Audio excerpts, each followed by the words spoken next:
I'm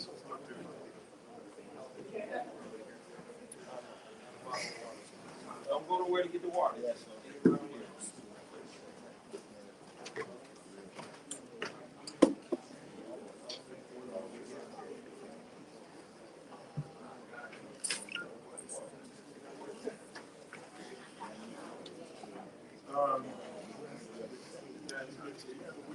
First of all, he's not here right now, but I know the two gentlemen to my left are two of the classiest people in the sport. So I want to recognize Adrian Granados, who really fought with all his heart tonight and gave everything he had in himself.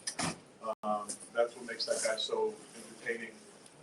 He's the guy I think you're going to see back on television because he earned it. It was clear to me that that Sean got hurt in this fight. I could see him, using only one hand for a good portion of the second half of the fight. I thought, and it was also a ready performance by him to handle Granados so clearly when he wasn't 100%. So I'm going to turn it over now to Sean and the Kenny board. Yeah. Good to be back up here, winner, champion, silver WBC over here, and I'm proud of that. It's beautiful. As Lou explained, we worked really hard tonight. We worked really hard before we got here. And we knew who we were up against, and Adrian Granados, and he brought it all. We gave it right back to him.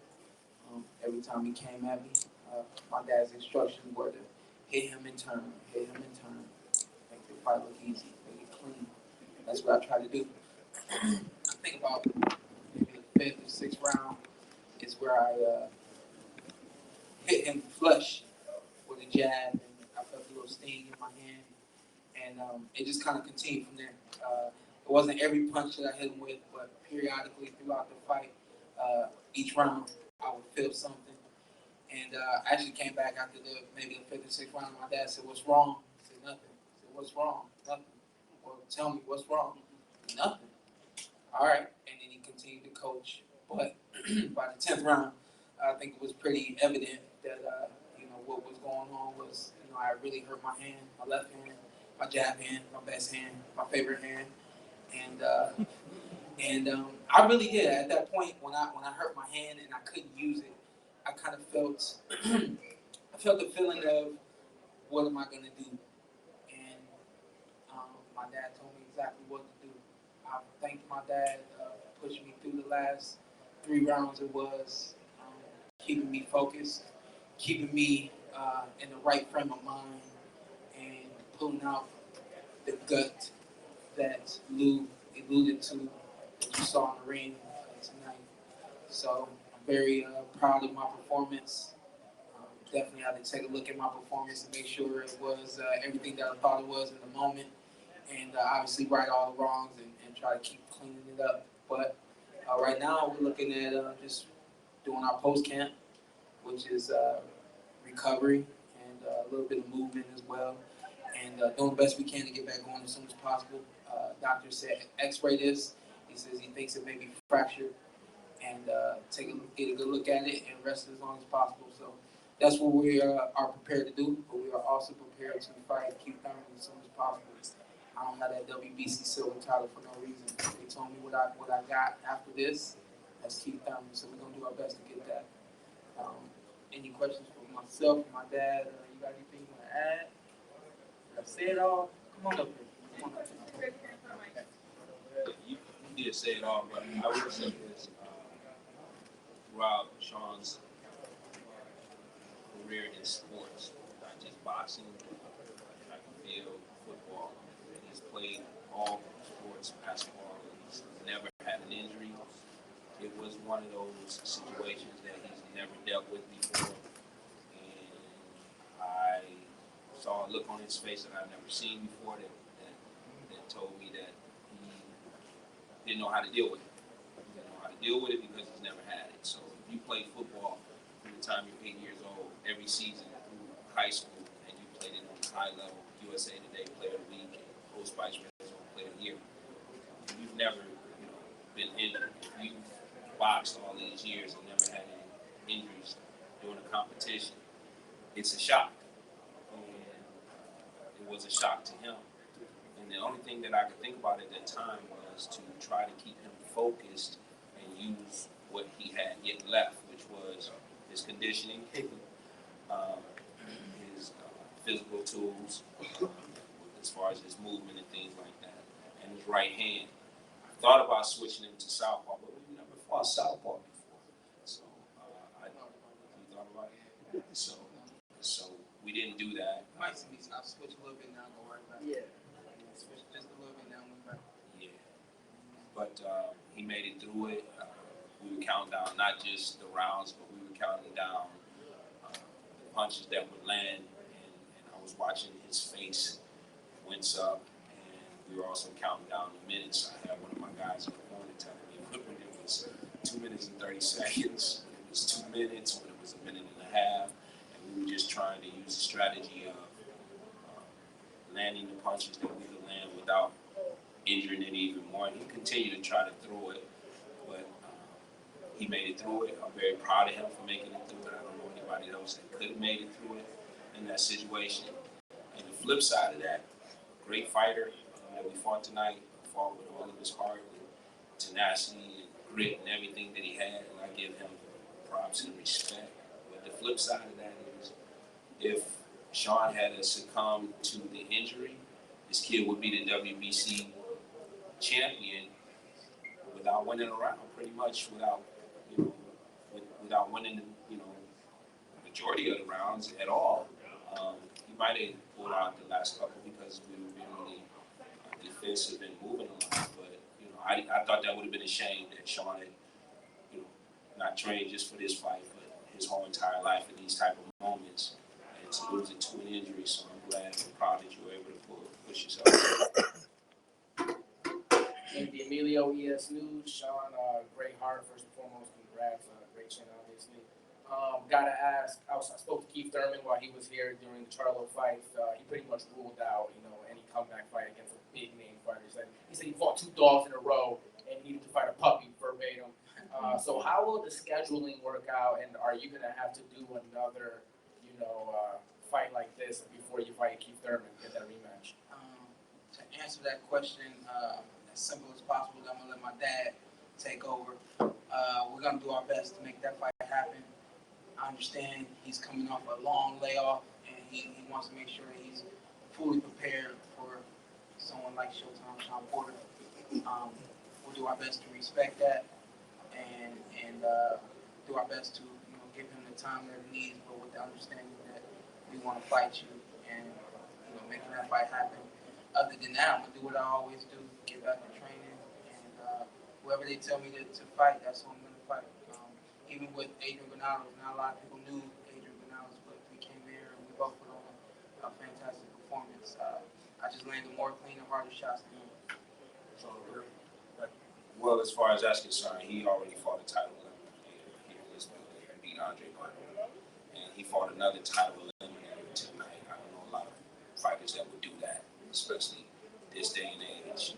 They had done it back in the days, but not here in this day and age.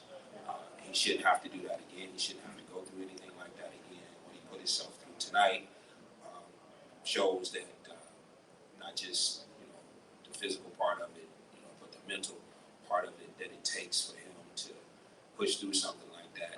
He's deserving of the fight with Keith Thurman. So we will allow him to. We respect him as champion and respect the fact that he was out with an injury as well. We'll allow him to sort that out the best way him and his handlers deem necessary, fight who they feel that they should fight. I understand his thought process not wanting to come back and fight a top fighter at this point.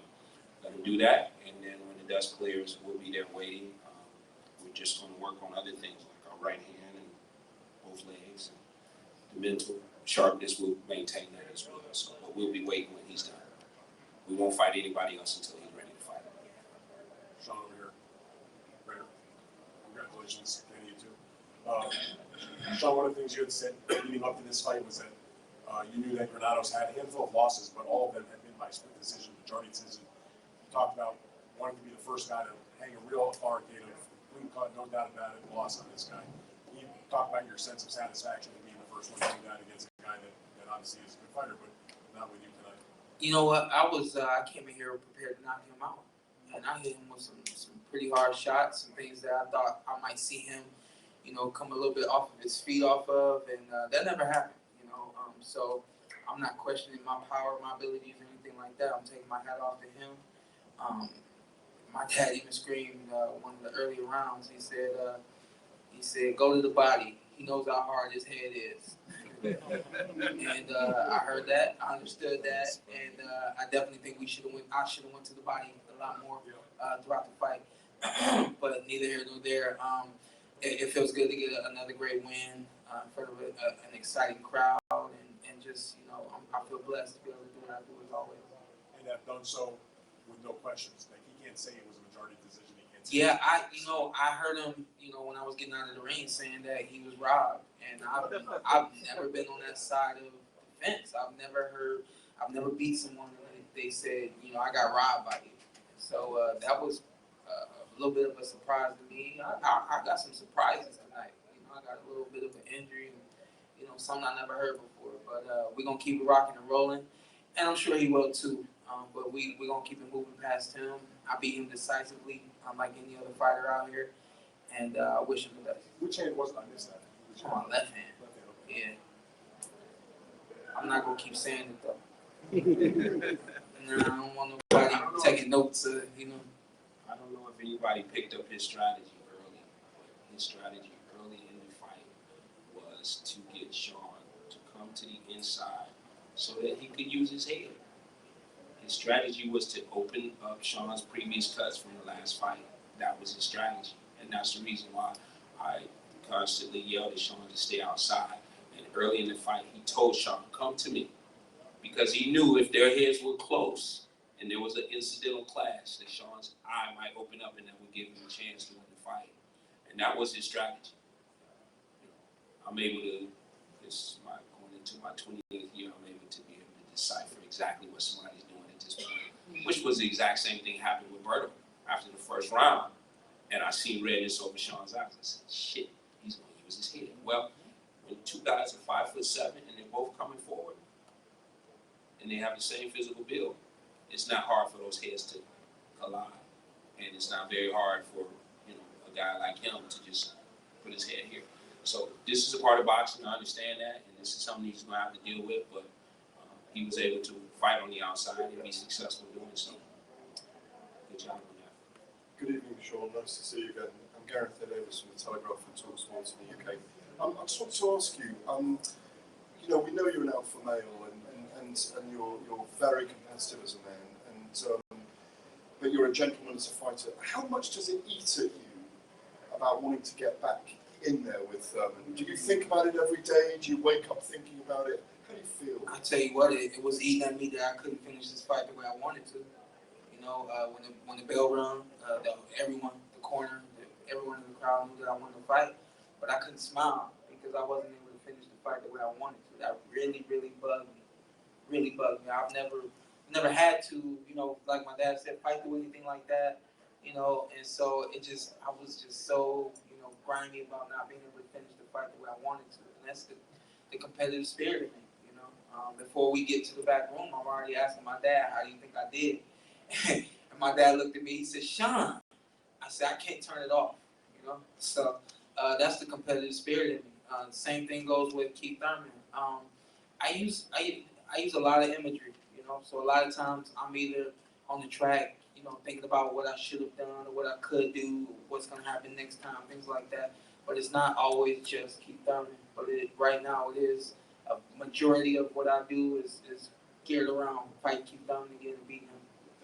Yeah, but I'm not, to answer your question, I'm not stressing about it.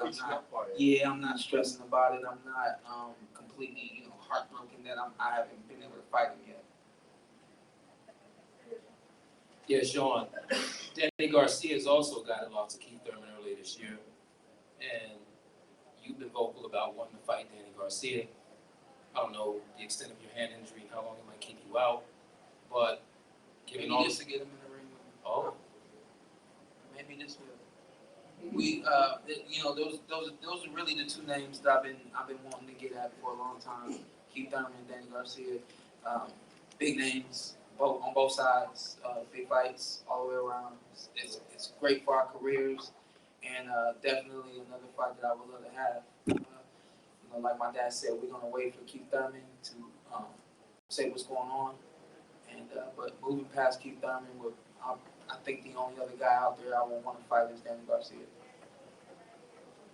Sorry to cut you off too, but yeah, I knew where you was going. So.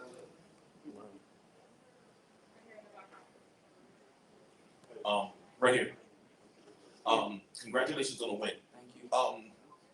Can you detail or explain your relationship with Errol Spence? Because it seems as though in media and your interviews you've been reluctant to talk about you fighting him. Are you and him close? I'm not reluctant to talk about fighting Errol Spence. I just feel like right now, with him being a IBF champion, and you know me being 3 years past that now, that you know to me he is not irrelevant, but he's just like on the other side right now. I'm going for the WBC title. His green title is something that I'm really passionate about, and that's why I continue to move forward past that. I'll tell you how close we are. I just got his number back in August. I hadn't had his number before August, and that was because he wanted to connect and play basketball when he came to Las Vegas. So I made that happen for him. But outside of that, I don't text him. He doesn't call me or anything like that. But you know, when we see each other, as always with every fighter, be respectful and cordial with one another. But it's not a relationship where we talk all the time or anything like that. My dad and I, we went over to England to support him, hoping he would bring that belt back here to the States, and he did that. I'm happy for him. But, you know, when it comes to me fighting Errol Spence, I think that's just a matter of time as opposed to, you know, me shying away from him. Thank you. Sean, Chris Conner from Lascaux, congratulations on a great fight. Thank you. Worst case scenario, Garcia says no. If Thurman doesn't want to fight until maybe after the Spence fight, what's plan B? I mean, what do you guys have in mind if they say, well, we'll fight you, but in 9 months, 10 months? Is there anybody else you have in mind besides those two? Would you go up to 154 for a big fight? We fought in April, and we told them we wanted to fight again before the end of the year. And neither of those guys were ready or willing, and we found Adrian Granado. So, I mean, I guess maybe worst case scenario, we'll do our best to find another good fighter out there to go up against. But you know, as always, my dad handles that side. There's really no reason to fight anybody else, contrary to which, I mean, 1 + 1 = 2. We just fought 2 title eliminators. We're fighting 2 title eliminators. As far as the IBF champion is concerned, Errol Spence, why would we be fighting all these title eliminators if we was trying to get to him? We're not even rated by the IBF. Okay, so there's absolutely no reason for us to go that way. Eventually, I fully expect Sean to fight Errol Spence, Danny Garcia, Keith Thurman, and the kid that's moving up, Terrence Woodcroft. I fully expect that. But reality speaking, we just put everything on the line again for the WBC. So there's absolutely no reason to go anywhere else or to fight anyone else but him. Plus we got a little hand injury, we gotta let that heal. So while we're letting that heal, we continue to work, you know, but while we're letting that heal, and they're doing whatever they're doing, that smoke clears, we fought for the right to be there twice now. Okay, we fought for the right to be there twice. We didn't fight anybody in the IBF. We're not rated by the IBF. We don't have any intentions of going that direction. You know, we can fight, but you know, we put the work in and we've earned the right. He has earned the right to fight Keith Thurman. How are you, Sean? Happy belated birthday. How old did you turn the other day? Just turned 30, man. How does it feel? Been doing this a long time. It feels like you're a veteran now. You've been in fights. Yeah. How mature do you feel as a boxer now? Now you're 30 years old. You're not a young buck anymore. How does it make you feel that you've been in the ring with the best and are still looking for the best? It feels great. You know, it feels great. I think I'm in a very blessed position right now. Okay. I think I'm, you know, doing my best to do all the right things, and then whether you guys like it or not, my dad is right next to me, making sure I do all those right things. You know, yeah. I mean, if y'all want to give him a hand clap, I would love that. My dad is, I keep patting myself on the back because I don't need that. All I need to be is his dad. When this boxing thing is over with, I'll still be his dad. Nobody's interviewing, nobody's taking pictures. For a son to listen to you, that's precious. Yeah, it is. But you know, he's an amazing person. So he lived with me for 28 years of his life, and he just moved down the street. I could probably throw a rock at his house. That's how close he is.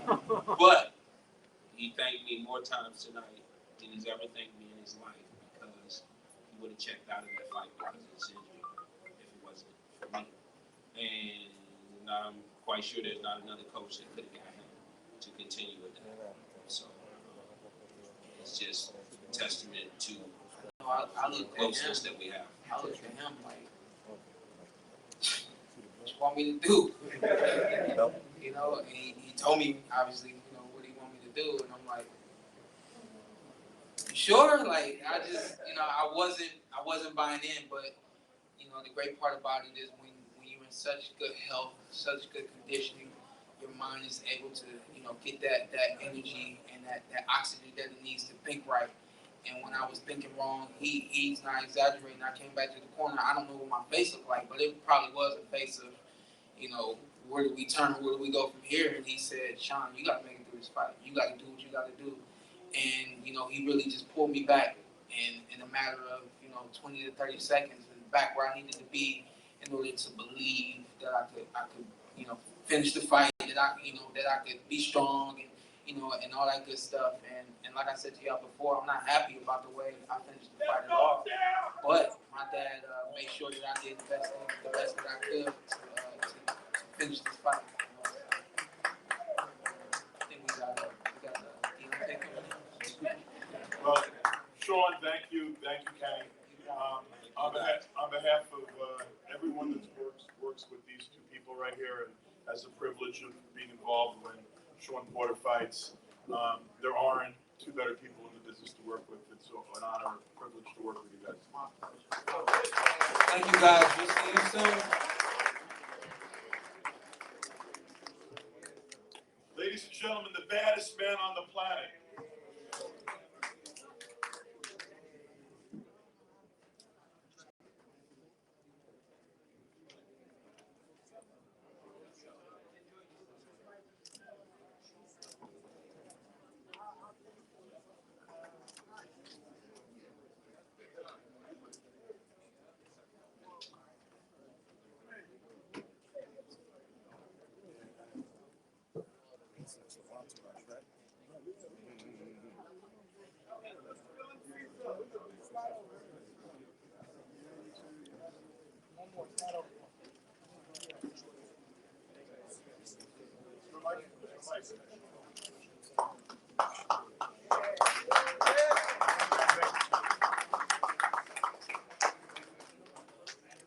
Well, thank you guys for waiting so patiently. And I guess we got some great news tonight. I don't have to retire. So I'm staying here. You know, it was a magical night for one, you know, back in Brooklyn. For the second time, what a great place to be, with an electrifying crowd, again, support and love. You know, being from Alabama and coming all the way over here to Brooklyn, New York, man, and seeing the love just like back home, man, it really touches my heart. You know, and I'm always filled with joy to come here each and every time to perform for you guys. And it was a magical night tonight, you know. And again, I said history. It's not a man that have fought me that I haven't knocked out. So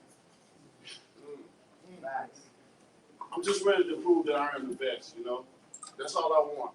You know, of course, Stiverne, for some, wasn't the best. You know, some already predicted it. I said I was going to knock him out, and I did that. And now, you know, over and over again, I keep sending messages out to the heavyweight division that I am the man to beat. I am the most feared. I do hit the hardest. You know, I am who I say I am. I don't speak, I don't say things just to say it because of people have cameras in my face, or people have, you know what I'm trying to say. I just want to prove that I'm the best. I want to know for myself. You know, I said I believe it, and I'm receiving it. Now, I want to prove it to the world. So hopefully these heavyweights in the division, seeing what I've done, and don't get too frightened. Hope they want to feel the same way. I want to unify the division. The heavyweight division is too small to have so many champions, 3 and 4. I mean, well, 3. You know, it should be one champion, one face, one name. His name's Deontay Wilder. Any questions, Don? Deontay, good evening. Gareth Davis from the Telegraph and TalkSport. We've enjoyed you being over in the UK before.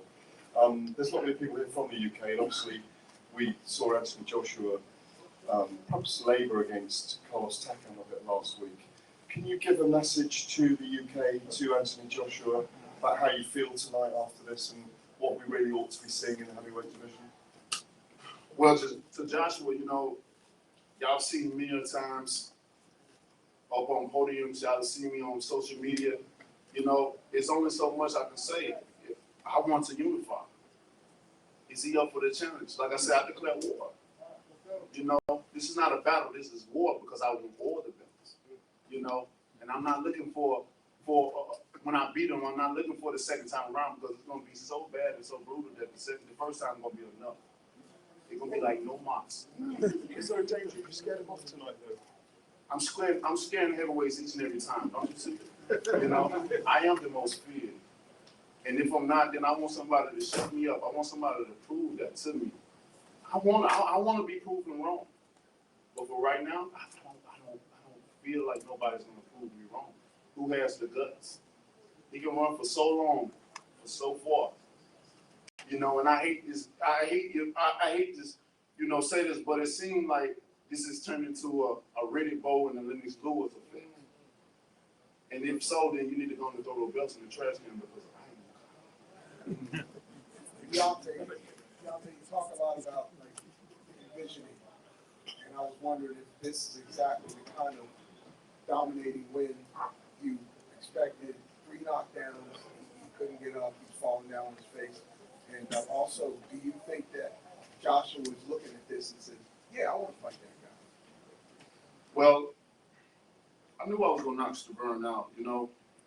I kept saying, when you fight a guy the first time, it's a learning experience.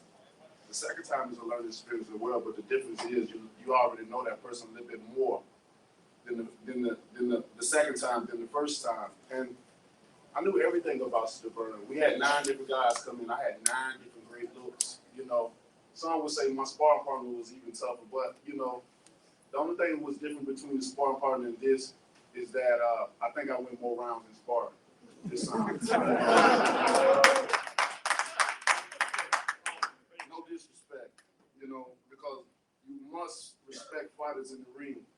I tell people all the time, you know, I don't even like the term bombs. Everybody want to say bombs until you get up and then you be the one that been dropped and become the bomb.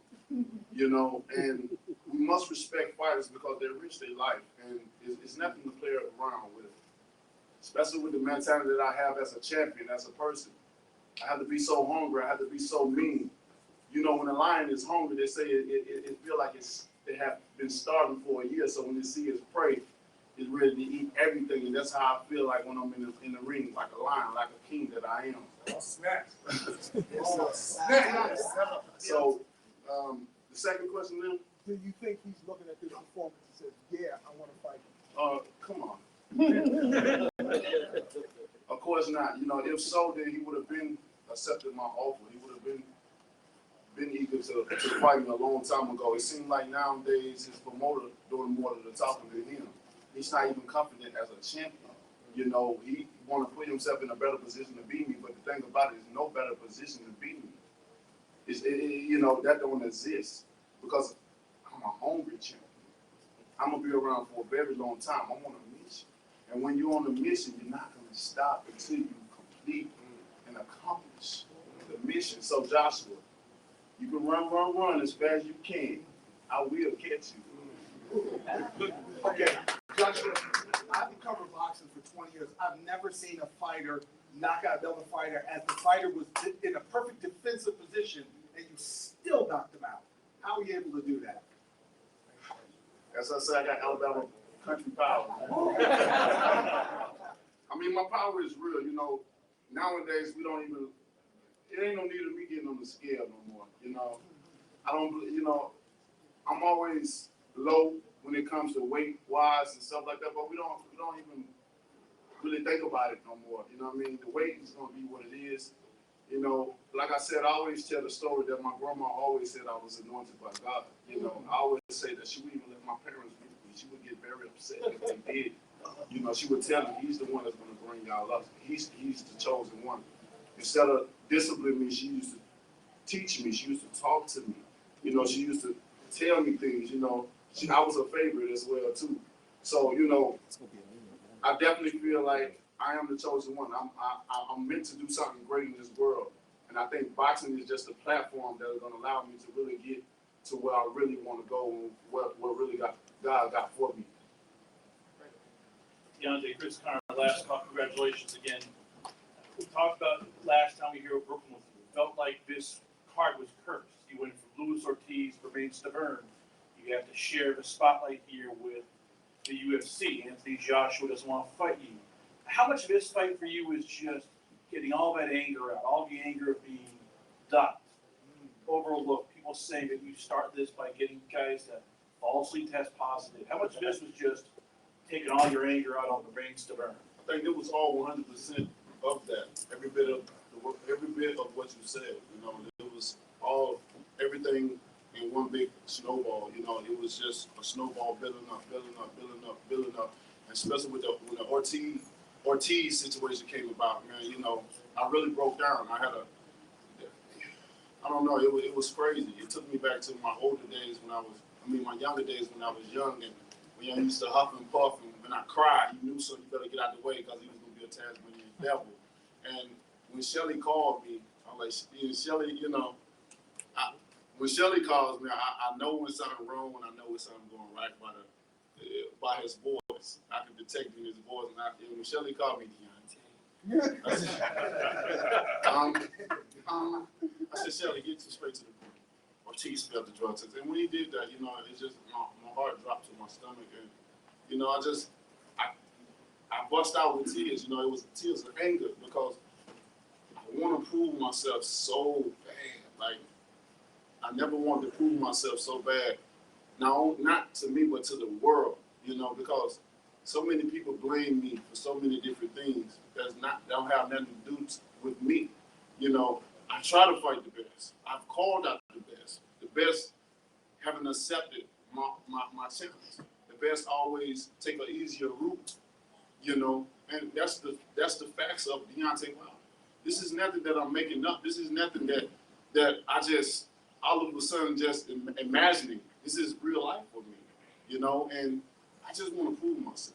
You know, I said it before in Showtime. It's almost as if like you want to do something so bad, like if you constipated, like you just, you know, I want to prove myself, and I know after this that the heat is going to be on the other champions. You know, definitely Joshua, because that's who people want to see, and that's what I want as well too. So after this fight, you know, the pressure is definitely going to be on. You know, I think I've won a lot of fans, not only Americans but UK's and people, UK fans and people all around the world. So that's the mega fight, and that's the one I want, and we will get it. I don't say hope. I'm not going to say if. I'm going to speak it. I believe it. I'm going to receive it. Hey, Deontay, congratulations. We talk a lot about Anthony Joshua, and I know you want that fight, but since it doesn't appear as though that will be the next fight for you, or the next fight for him, frankly, you know, you're going to have other fights between now and then. What kind of fight could you have that's not Joshua that would at least interest you or excite you? Who else is out there that you could be interested in fighting? Well, we got a lot of guys in the heavyweight division. Of course, you've heard them in their mouth many a times. And we got a lot of up-and-coming guys as well, too. And, you know, we just seen one of the guys that I got history with, and it's not a positive history. That's in Brazil. So that could be a potential one next as well too. While we wait, you know, for the so-called best heavyweight champion in the world. So, you know, we have options. We definitely have options. I don't want people to think that we don't have options, that I need a certain type of person, which I don't. You know, we have a lot of great heavyweights here. And we're going to keep American boxing alive, especially the heavyweight division. It have heated up, and it's just continue to flame and become even more heated as time goes by. So, you know, so we're just going to sit back. We're going to see what's going on. We're going to go to Joshua Dem people. We're going to see what's up. See, can they not wait and make a date? If not, then we move on. Hey, Deontay, Andy, Emilio, ES News, congrats. Big statement win. Kind of drawing a parallel here. I saw you pound your chest, and then you were standing over him. It kind of reminded me of the fight you had with Charlie Z, when you kept telling him, get up, get up. Like you just wanted to hurt him. Can you just like elaborate a little more on the emotions that were in the ring when Stiverne was knocked down and you wanted to fight him more? I've only seen you do that twice. Yeah, you know, I was in my element. You know, I felt so great in the dressing room. You know, I was telling my people that I haven't felt this good in a long time.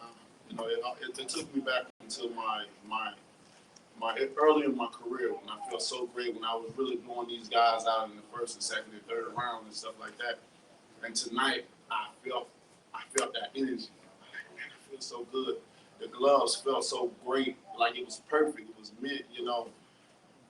And, you know, pounding my chest is to let him know that I meant every word that I say. I am here. Nothing you can do can stop me. Nothing you can say can stop me. Whatever you do, I can do better. Everything I told Stiverne, you know, I really meant it for him. I don't know if he meant what he said when he was referring to things that he said to me, but I meant everything. And, you know, even like I said, I meant everything. Even with the killing part, I meant that. I do want a body on my record. But I mean, that's just the bronze bomber mentality. Right now, I'm Deontay Wilder. I'm calm. I'm at peace. You know, I bring love. But the bronze bomber, you just never know what he's going to say and what he's going to get. But it's real. It's real. Everything is real. And thank God that he survived to see another day. You know, Deontay Wilder want everybody to go home. They want everybody to see a family. Because I have family. I have kids that I love to death. You know, and I definitely, you know, I say an individual prayer and we say a team prayer. And the individual prayer, I always say I want the guys to go back home, you know. And I know a lot of people will say I contradict myself, but they got to understand it's two different personalities. I'm Deontay Wilder outside, and I'm the bronze bomber on the inside, and it's really real. Hold up here, over here, champ. I know it was only one round, but how did the right hand hold up? And you mentioned that glove. I know it was a new glove for you. How do you think that worked for you tonight? The right hand is real great. It's I think that I had so much rest, you know, over the time to recover. My last fight was in February, so and here we is now in November. So, you know, it's like a blessing in disguise that these guys are doing so much to delay so much of the fights, whatever, because the only thing they've done was help me heal this hand, and it feels amazing. But my jab hand, you know, I came with some good steam on that, and Stiverne had always been hard, even from the first fight. So the second fight, you know, I hurt my knuckles a little bit. It's just a little swollen, but it'll be okay. I just want to say that you're an amazing dad, and your daughter's very lucky to have you. And I just want to say, are you willing to go to the UK to fight Joshua? Because, you know, numbers-wise, there's a lot more people that go over there to watch those fights, and you can make so much more money than here. Or you want him to come here? No, I'm just asking. I don't know facts-wise. I'm just going by numbers-wise. What Joshua has performed out there, 90,000. Put a mic in front of the Sorry. I mean, that's what I see. That's what I see on TV. So. Now, what you do see on TV is more people, but not necessarily more dollars. Gotcha. When you go to Vegas, if they want this fight, they can put up more than anywhere. I agree. I wanted to say something else, though. About 6 weeks ago, and this was not public, I got a letter, an email from Eddie Hearn. And he said if you fight Dylan Whyte, we'll get you Joshua next. I couldn't get on the phone quick enough with him, and he didn't answer, and I said, what's the matter, why aren't you? He said, please give me a day, I just lost the fight with Pav, the one that he was supposed to, Pulev. So the next day, I said to him, what's the deal? He said, what do you want to fight Dylan Whyte? I said, that'll be made easy. When do we get Joshua? Never called me back. Next, I've been around this game a long time. If someone wants to fight, they fight. Joshua said he wants to fight Deontay next year. Deontay just finished his mandatory. You heard what he wants to do. Joshua finished his mandatory. You haven't heard a word from him. If Joshua wants to fight, Deontay is ready. If it means the right deal to go to the UK, he'll fight him on the move. He'll go anywhere to fight him, and he said it. So there's no silence, there's no avoiding. It's up to Joshua, and if it's not, then he has his reasons not to. Dan Rayfield, you just said the fight obviously won't happen next. They're going to do something else. Why? Why can't it happen next? They literally fought 1 week apart. Neither one of them's hurt. They're exactly on the same schedule. Though I don't know it for a fact, I've just been around long enough to know it. Right. No, and you're right. Because Anthony Joshua doesn't want to fight this man right now. Probably Eddie Hearn, but okay. Okay, I'll give you that. Eddie Hearn doesn't want Anthony Joshua to fight this The man. athletes want to fight each other. I don't think he want to fight me as bad as I want to fight him. I agree with that. Yeah. You came in a little bit lighter than normal at the weigh-in. Was that game plan? No, you know, it's funny how my body works. You know, in camp, I'm always heavier. I'm always like in the 230s or something like that. It's like when it's time to come to war, you know, it's always like my weight drop, and I don't take that. And I don't, you know, I done tried the chefs, I done tried the nutritionists, I done tried all that stuff, and it seems like the same effect over and over again. So I've just got comfortable with what I am. I tell people all the time that I'd rather be the part than look the part. Looking the part, you know, it only gets you so far, but actually being that part, it gets you to where I am now. You know, so I don't really care about guys being more weight than I. You know, It matters to them. it don't. You know, it would never matter. Not, you know, ever. You know, because one thing about it that people can't measure, nor can they weigh, is my heart. It's big. It's heavy. So when these guys fight me, they better be better. And the last question, Luis King Kong Ortiz was in attendance for your fight. Do you have any thoughts on that? You know, I'm not gonna even lie. When I saw him at the hotel coming out the elevator, I almost puked in my mouth because you know I got so much because of. When I say I got so much people throwing the fault at me, the blame at me. It ain't had nothing to do with me. Look, I was gonna pay a guy set-aside money out of my pocket to fight him, to show you guys, to entertain you guys, and to prove to myself that I am the best. And what happened? I don't know. I don't care what reason that they said they came up with. You know, a lot of stuff not add up with what they say. How about just don't take nothing? You know, all of a sudden, you know, you fight this person, you fight that person, nothing come up. And all of a sudden, overnight, you get old and blood pressure pills come up. That's a masturbation and stuff like that. Come on, man. Like, you know, I would have loved to share the ring with Luis Ortiz. Just like Povetkin and all the other rest of them. I would have loved to share the ring with them, man. Looking like for Povetkin, you know, I may end up sharing the ring with him as well, too, because he's moving on up. At the end of the day, man, what does it do to catch it? Yes, sir. Ready? Listen to this, right? Since the Povetkin camp, I don't got a question, I got to speak. Since the Povetkin camp, that's the best I've ever seen with Povetkin camp as far as training. When I came to train with you this time, it was something with your mindset that just was a lot more on point with everything. You knew you were going to be bad intentions with Stiverne, right? Mm-hmm. So this fight reminded me of when Tommy Burns wanted to make a statement with Roberto Duran in the office. Mercy. So you know what I wanted to say. Oh!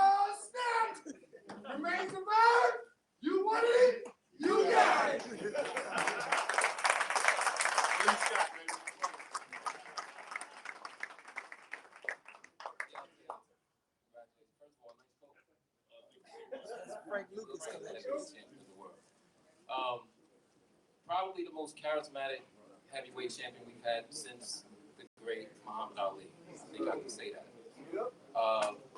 Is there a part of you that just wants to go to the UK to fight Anthony Joshua, or anywhere for that matter? Because Ali was famous for traveling abroad and, anybody saying, I'll fight you wherever you want to go and everything. Is there a part of you that just wants to have that as a part of your legacy? I'll go anywhere. Like I said, my title says the heavyweight champion of the world. And with that being said, I'll travel anywhere. Anywhere. As to be a champion, I feel that you can't just be, you can't just fight in your country. You can't just stay, temporary where you are. Like, I wouldn't say temporary. What he's trying to do is stay permanent in the UK because of what the things they got going on. That looks good over there and all that and stuff like that. But the Mecca and the money will always be in America. Always. And this is called prize fight. So the fight should happen where the biggest prize is. So I'll travel anywhere. All I want to do, like I said, don't wait, make the date, and Deontay Wilder will be there. Here we go, Deontay. Deontay, congratulations on a big win to you and your team. Question, your ring entrance was probably longer than the fight. How did the collaboration on you and 50 look up? Well, 50 is a great guy, man. I know he makes jokes and stuff like that. I told 50 in the back he should start stand up comedy or something like that, because he really is a funny guy. And with the relationship with me and 50, I really had to owe it to my brother Manu Jones right here. My brother right there. And, that's how it all started with Manu. And it's been on ever since. 50 really a great guy. And, he definitely want the best for people, and he want to put people in positions where they can benefit from it and stuff like that. So and he's a friend of mine as well too. He's into boxing. He loves boxing. He actually do it himself as well too. So the connection was easy, and I told him he should come out and walk with me, and the Mini Man song was perfect for the situation. Last question. Deontay, do you think that the UK fans should hold Eddie Hearn and Anthony Joshua accountable for not fighting you and not support anything that's next, not Deontay Wilder? Most definitely. They should do them like they did Jesus. Put them on the open. They should throw lettuce and spit on them, and it's about that time. That's what the world want to see.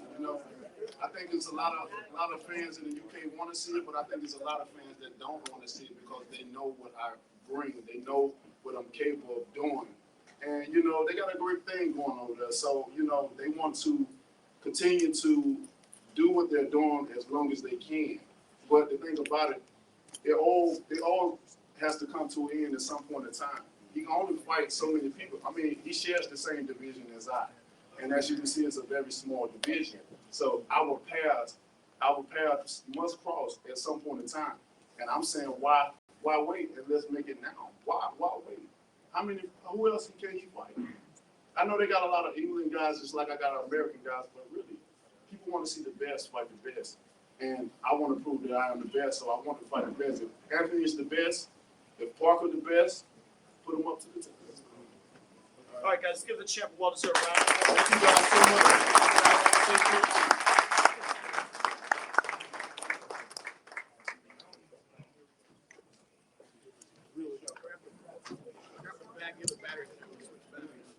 This one?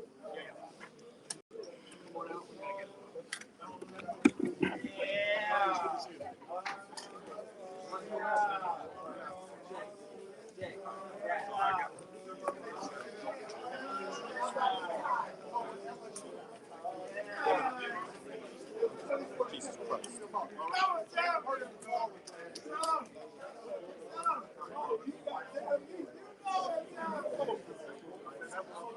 I'm just trying to get to my stuff.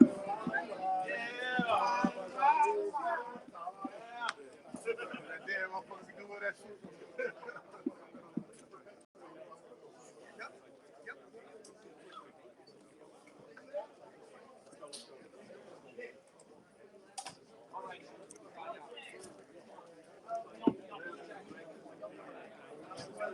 Man, I'm just trying to get up. That's it.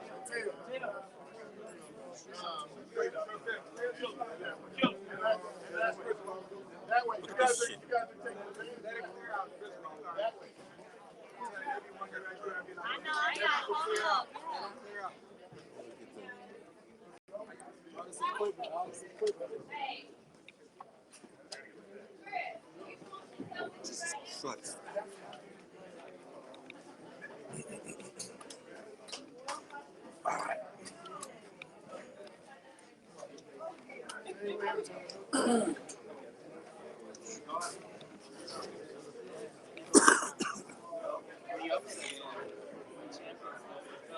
All right, guys. I gotta train to catch in an hour. So I'm gonna start streaming again, and we're gonna talk about everything in about an hour. Not even an hour. Probably like I gotta train to catch at 3 a.m. It's 1:25 right now. So we're gonna end the stream and we're gonna start again once I get to the train station. I saw those UFC people there, so I gotta